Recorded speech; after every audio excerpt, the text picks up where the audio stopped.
அந்த மகுடி உதரவனை கூப்பிட்டது நீங்க தானே? இல்லையே, நான் வர சொல்லல. சித்தப்பா, மகுடிவாதியம் நல்லா இருக்குன்னு நீங்க தான் ஐடியா கொடுத்தீங்க.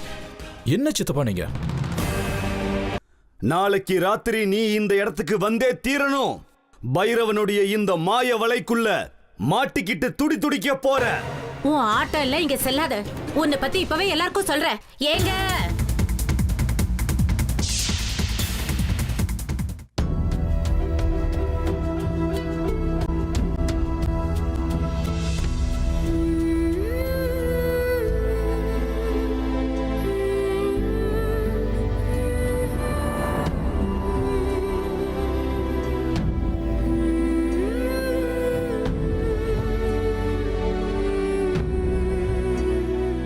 பாட்டி, பாட்டி, என்னப்பா? நீங்க சரியா சாப்பிடறது இல்லைன்னு சித்தி சொன்னாங்க. ஏன் பாட்டி, உங்களுக்கு ஏதாவது வருத்தமா? எனக்கு எந்த வருத்தமும் இல்லப்பா. கல்யாண வீடு இல்லையா, ஓடி ஆடிக்கிட்டே இருக்கோம். கொஞ்சமா தயிர் சாதம் தான் சாப்பிட்டேன். அதுக்கே வயிறு நிறைஞ்ச மாதிரி ஆயிடுச்சு. நீ போய் தூங்குப்பா. இவ்வளவு நேரம் ஆகுது, இன்னும் தூங்காம முழிச்சுக்கிட்டு என்ன பண்ணிட்டு இருக்க? காலையில நீ ரொம்ப சீக்கிரம் எந்திரிக்கணும். நிறைய பூஜை புனஸ்காரம் இருக்கு. அதெல்லாம் இருக்கட்டும் பாட்டி, நான் உங்ககிட்ட ஒரு விஷயம் கேட்கணும் தான் வந்தேன். உண்மையை சொல்லுவீங்களா? என்னன்னு முதல்ல கேளு. கேளு கண்ணா. காலையில இருந்து கவனிச்சுட்டு தான் இருக்கேன். நீங்க சந்தோஷமா தான் இருக்கீங்க, இல்லைன்னு சொல்லல. ஆனா அந்த அளவுக்கு சந்தோஷமா இல்ல அப்படின்னு என் உள் மனசு சொல்லுது. ஏன் பாட்டி, நான் இந்த கல்யாணம் பண்ணிக்கிறதுல உங்களுக்கு விருப்பம் இல்லையா? சேச்சே, அதெல்லாம் ஒண்ணும் இல்ல. கல்யாணம்னா 1008 வேலை இருக்கும். அதுல கொஞ்சம் சோர்வா இருக்கேன், அவ்வளவுதான். நான் சந்தோஷமா தான் இருக்கேன். எனக்கு எந்த விதமான வருத்தமும் இல்ல. ப்ராமிஸ்? ப்ராமிஸ். பாட்டி, என்னை மட்டுமே நம்பிக்கிட்டு அமிர்தா நம்ம வீட்டுக்கு மருமகளா வரப்போறா. நீங்களும் சரி, அமிர்தாவும் சரி, என்னோட 2 கண்கள் மாதிரி பாட்டி. உங்க 2 பேர்ல ஒருத்தர் மனசு கஷ்டப்பட்டாலும் என்னால தாங்கிக்க முடியாது பாட்டி. ப்ளீஸ், நீங்க என்னைக்குமே எதுக்குமே வருத்தப்படக்கூடாது பாட்டி. சிரிச்சுக்கிட்டே சந்தோஷமா இருக்கணும். சரிப்பா அர்ஜுன், இருக்கேன். சரி, நீ போய் தூங்கு. ரொம்ப நேரம் ஆயிடுச்சு. நாளைக்கு அதிகாலையிலேயே முகூர்த்தம். கல்யாண மாப்பிள்ளை களையா இருக்க வேணாமா? போய் படுத்து தூங்க.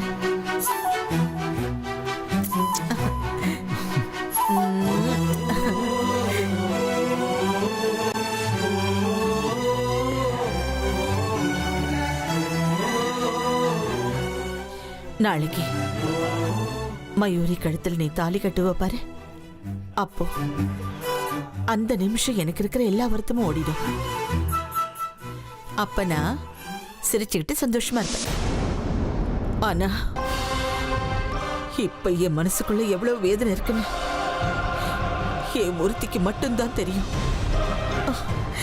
அந்த வருத்தத்தை நான் யார்கிட்டையும் காட்டிக்கவும் முடியாது, சொல்லிக்கவும் முடியாது.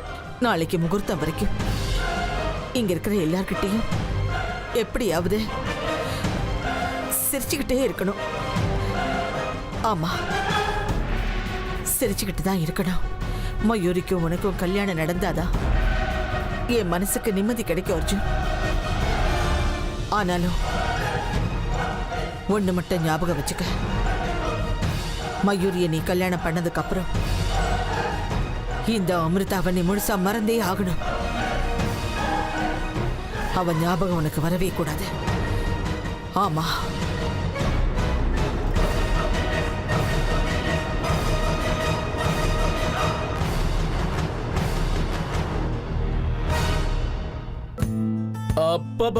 அப்பா, மொத்தத்துல இப்படிப்பட்ட ஒரு தருணம் வரலன்னா இது கல்யாண வீடு மாதிரியே இருந்திருக்காது.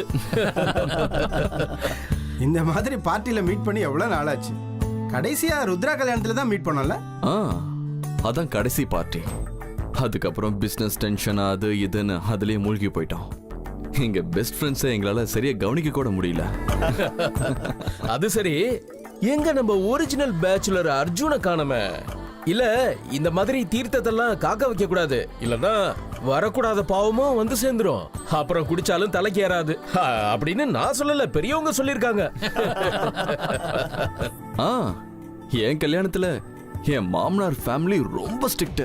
பத்தாதுக்கு ஆர்த்தடாக்ஸ் வேற. ஆரம்பத்துல இந்த மாதிரி பார்ட்டி பண்றதுக்கு வாய்ப்பே கொடுக்கல. அதுக்கப்புறம் சித்தப்பா, உங்க கல்யாணத்துல லேட்டா பார்ட்டி பண்ணிருப்பீங்க. கரண் கல்யாணத்தை மறந்துட்டீங்க பாத்தீங்களா? அவனுக்கு அப்புறம் என் கல்யாணத்துல பார்ட்டி பண்றோம். உங்க பழைய குறைதாவது இருந்தா இங்க நிறைவேற்றிக்கோங்க. எங்க போயிட்டீங்க அர்ஜுன் சார்? வண்டியை ஸ்டார்ட் பண்ணி ரெடியா இருக்கும், ஆக்சிலேட்டர் கொடுக்க வேண்டியதுதான் பாக்கி. அந்த சமையல்காரரை ஒரு வழிக்கு கொண்டு வந்து சைட் டிஷ்க்கு ஊர்க்க கொண்டு வரதுக்குள்ள போதும் ஆயிடுச்சு. ஐயோ, முன்னாடியே சொல்லியிருந்தா சால்ட் அண்ட் முந்திரி பருப்பும் மசாலா வேர்க்கடலையும் சொல்லியிருக்கலாம். இல்ல மாமா, இந்த மாதிரி நேரத்துல ஒரு பெக்க போட்டு இதை தொட்டுக்கிட்டா போதும். இதுக்கு ஈடு இனம் வேற எதுவுமே கிடையாது. அதெல்லாம் உங்களுக்கு சொன்னா புரியாது மாமா. சரியா சொன்னப்பா அர்ஜுன். இந்த விஷயத்துல நீ உன்னோட மாமாவை மிஞ்சிருவ போல் இருக்கு. சரி, ஏற்கனவே சொன்ன மாதிரி இன்னைக்கு இங்க யாரும் யாருக்கும் அப்பா, சித்தப்பா, பையன், மாமா, மச்சான் எதுவும் கிடையாது. எல்லாம் ஒண்ணுதான். எல்லாரும் சம பங்குதாரர்கள். சியர்ஸ்.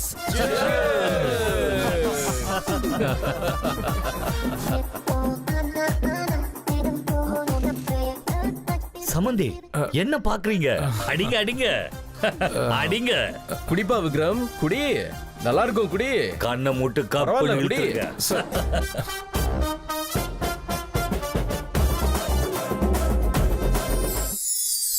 மொத்தத்துல எங்க அமிர்தா ஆசைப்பட்ட மாதிரி அர்ஜுனையே கல்யாணம் பண்ணிக்க போறா. ஆமா, இப்ப நான் ஹேமா அக்காவை தான் ரொம்ப மிஸ் பண்றேன். அவங்களுக்கு அமிர்தா மேல ரொம்ப பாசம். அமிர்தாவை கல்யாண கோலத்துல பார்க்கணும்னு அவங்க ரொம்பவே ஆசைப்பட்டாங்க. நானும் என் மயூரிய கல்யாண பொண்ணு அலங்காரத்துல பார்க்கணும்னு ரொம்ப ஏங்கிக்கிட்டு இருக்கேன். அம்மா, குழந்தை இல்லாத எங்களுக்கு ஒரு வரம் மாதிரி அமிர்தா எங்க வீட்டுக்கு வந்தா.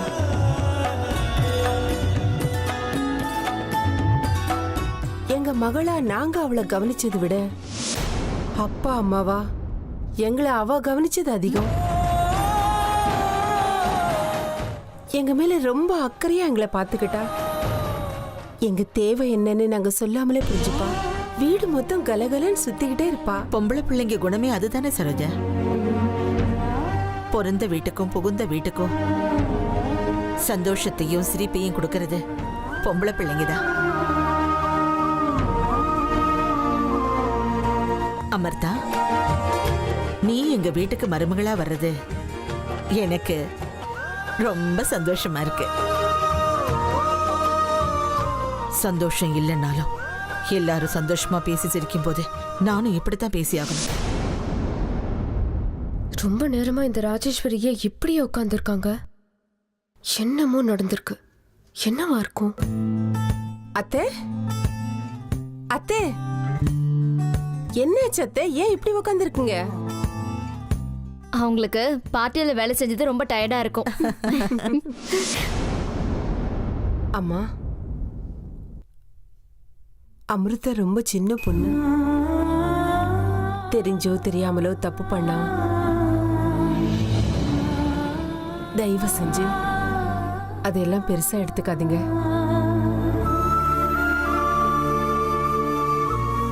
அவளை உங்க பொண்ணா பாத்துக்கோங்க. அவளுடைய அம்மாவா நான் கேட்டுக்கிறது இவ்வளவுதான். எங்களுக்கும் குழந்தைங்க இல்ல. கரண், அர்ஜுனை தான் எங்க குழந்தைங்கள நினைச்சுக்கிட்டு இருக்கோம்.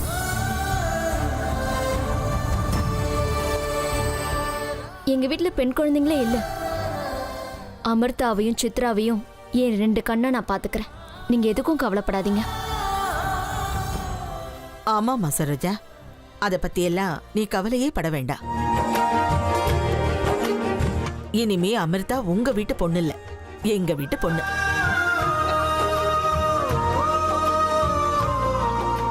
எங்க வீட்டு மாணிக்கத்தை எப்படி பத்திரமா பாத்துக்கணும்னு எங்களுக்கு தெரியாதா என்ன?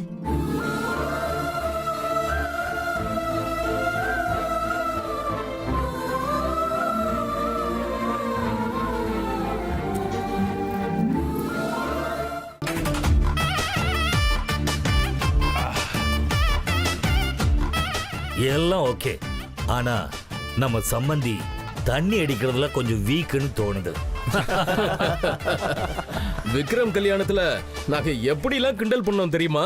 கால மாடு போல சுத்தி தெரிஞ்சவன் மாட்டிக்கிட்டான்டா, இப்போ செக்கு மாடு போல சுத்தி சுத்தி வரான்டா. நீங்க 1000 சொல்லுங்க, ஆம்பளைங்க நாமெல்லாம் பாவம் செஞ்சவங்க. கல்யாணத்தை பண்ணிக்கிட்டு சம்சாரங்கிற தேரை இழுத்துக்கிட்டு கடைசியா அந்த தேரோட கயிறையும் பொண்டாட்டி கையில கொடுத்துட்டு செட்டில் ஆயிட வேண்டியதுதான்.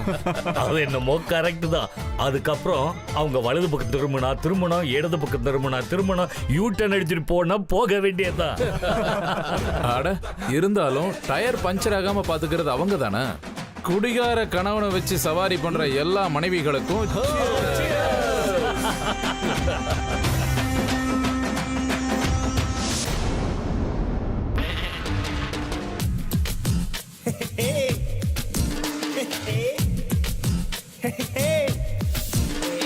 என்னப்பா அர்ஜுன் இது?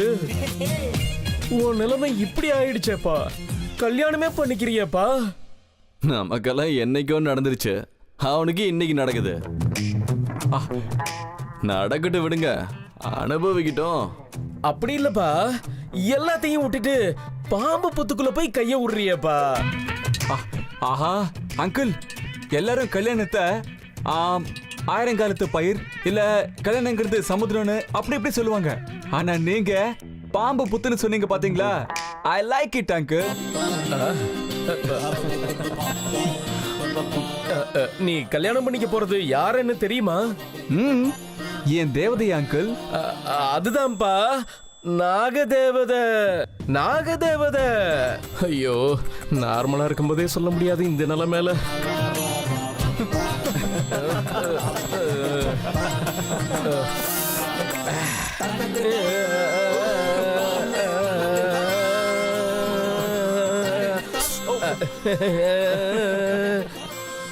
மாட்டிக்கிட்டியே தம்பி.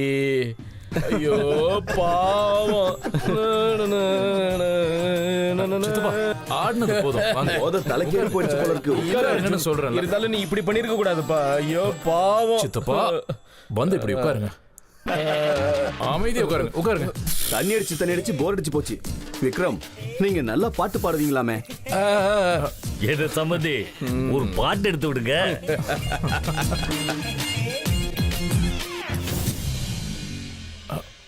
ரெடியா இருப்பா. ரெடியா? ரெடி.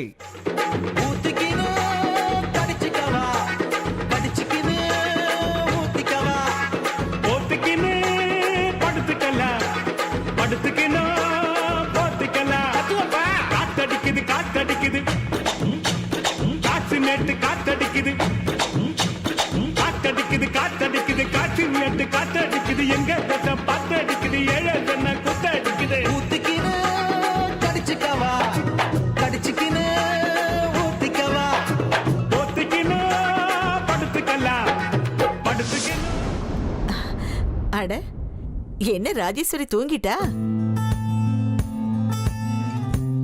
ஆமாமா, பாவம் கல்யாணத்துக்கு தேவையான எல்லா வேலையும் பார்த்ததுல ரொம்ப டயர்ட் ஆயிட்டாங்க. அட அமிர்தா, நீ ஏமா அமைதியா உட்காந்துட்டு இருக்க? நாளைக்கு உனக்கு தான் கல்யாணம். எங்க வீட்டு மருமகளா வரப்போற உனக்கு என்ன தோணுது? அது என்னென்னமெல்லாம் தோணுது, அதுக்கு தானே வரப்போறேன். அப்படின்னா ஒன்னும் இல்ல பாட்டி, விடுங்க. நானும் உன்னை கவனிச்சுக்கிட்டே தான் இருக்கேன். எப்பவும் ஏதோ ஒரு மாதிரியாவே இருக்கியே.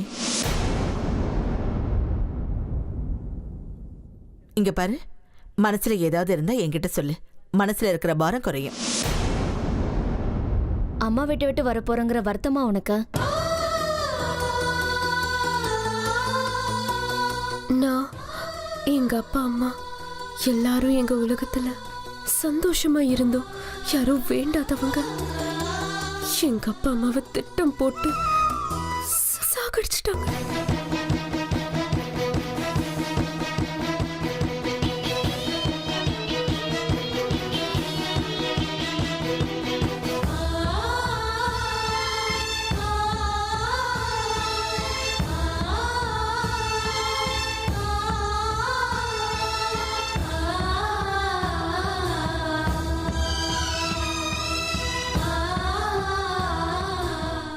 அதுக்கப்புறம் அப்பா அம்மா 2 பேரையும் இழந்து அனாதையா இந்த ஊருக்கு வந்து எனக்கு தெய்வம் மாதிரி கிடைச்சவங்க தான் இந்த அப்பா அம்மா.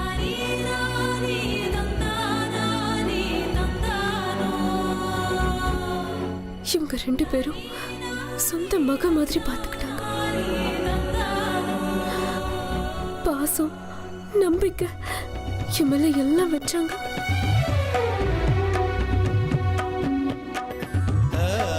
எத்தனை ஜென்மம் எடுத்தாலும் இந்த நன்றி கடனை மறக்க மாட்டேன்.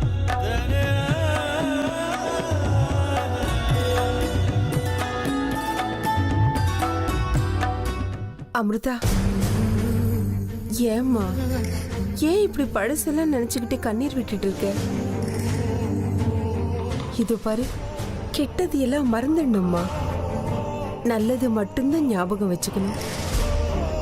இல்லம்மா, என் எதிரிகளை கடைசி மூச்சு இருக்கிற வரைக்கும் நான் மறக்க மாட்டேன்.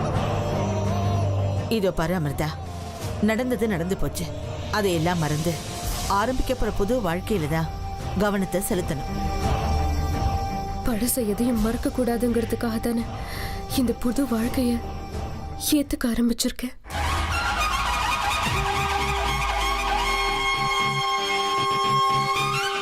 அப்படின்னா ஒண்ணும் இல்ல, விடுங்கம்மா. நம்ம அமிர்தா எல்லாத்துக்கும் உணர்ச்சி வசப்படுவா. இப்ப ஏதோ துக்கத்துல இருக்கா, அதனால்தான் இந்த மாதிரி எல்லாம் ஏதோ பேசுறா.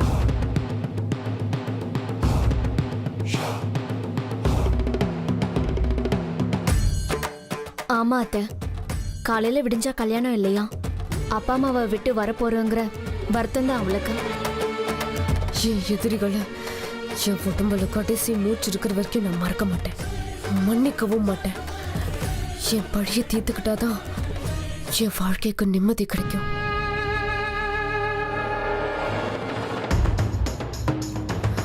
விட மாட்டேன், ஒருத்தரை கூட விட மாட்டேன். பழி வாங்கியே தீருவேன். உங்க வம்சம் நிர்மூலமாகியே தீரணும். அது உண்மைதான். சரி சரி, ஏற்கனவே ரொம்ப லேட் ஆயிடுச்சு. காலையில வரை சீக்கிரம் எந்திரிக்கணும். படுத்துக்கலாமா? கதவை சாத்து.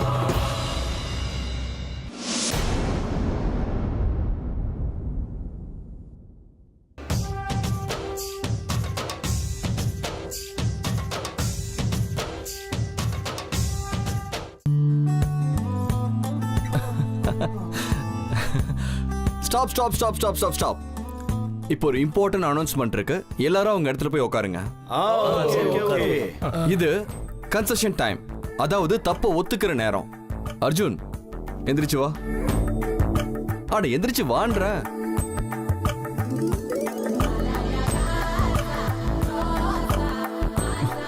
மாமா, அமிர்தாவை காதலிக்கணுங்கிறதுக்காக பொய் சொல்லி உங்க வீட்டுக்கு வந்து சேர்ந்ததுக்கு, அவங்க என்ன காதலிக்கணுங்கிறதுக்காக அவங்கள விடாம தொந்தரவு பண்ணதுக்கு, எல்லாத்துக்கும் சேர்த்து இங்க இருக்கிற பெரியவங்க முன்னாடி நம்ம குலதெய்வத்தோட சாட்சியா நான் உங்ககிட்ட மன்னிப்பு கேட்டுக்கிறேன்.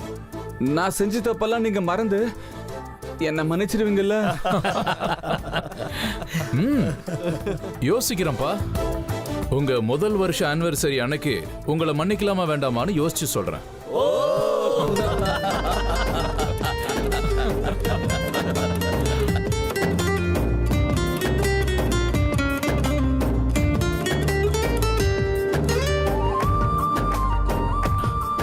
அர்ஜுன், உன்ன மாதிரி ஒரு மாப்பிள்ளை அடையறதுக்கு நாங்க புண்ணியம் பண்ணியிருக்கணும். அது மட்டும் இல்ல விக்ரம், அமிர்தா மாதிரி ஒரு மனைவி கிடைக்க அர்ஜுன் புண்ணியம் பண்ணியிருக்கணும். அமிர்தா எங்க வீட்டுக்கு விளக்கேத்த வர்ற தேவதை, அர்ஜுன் வாழ்க்கையை பிரகாசமாக்க வர்ற தேவதை. அமிர்தாவை எங்க வீட்டு மருமகளாக்கக்கூடிய இந்த தருணத்தை நாங்க எல்லாரும் காத்துக்கிட்டு இருக்கோம். ஆமாங்க விக்ரம், இந்த காலத்துல இவ்வளவு அடக்க ஒடுக்கமா ஒரு பொண்ணு இருக்கிறது ரொம்ப அபூர்வம். அதுவும் இல்லாம எங்க அர்ஜுன் ஆசைப்பட்ட மாதிரியே அவன் காதலிச்ச பொண்ணியை கல்யாணம் பண்ணிக்கிறான்ல, அதுவே எங்களுக்கு போதும். ஃப்ரெண்ட்ஸ், எல்லாரும் இதோட நிறுத்திக்கலாம். என்னால இதுக்கு மேல முடியாதுப்பா. நாளைக்கு காலையில நம்ம ஹீரோ ஒரு பொண்ணு கழுத்துல தாலி கட்டணும்பா. நாம இப்படி லேட் பண்ணோம்னா நாளைக்கு காலையில நம்ம பொண்டாட்டிங்க நம்ம மூஞ்சில தண்ணியை தெளிச்சு எழுப்பி விடுவாங்க. அது வேண்டாம். So good night. Good night. Good night. Bye. Room எந்த பக்கம் இருக்கு?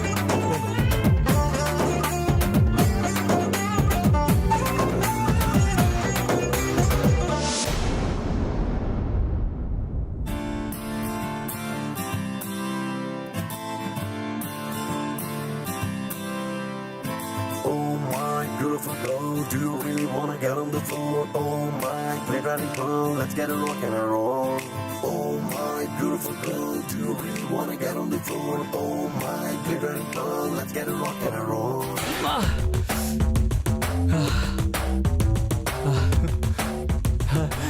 அமிர்தா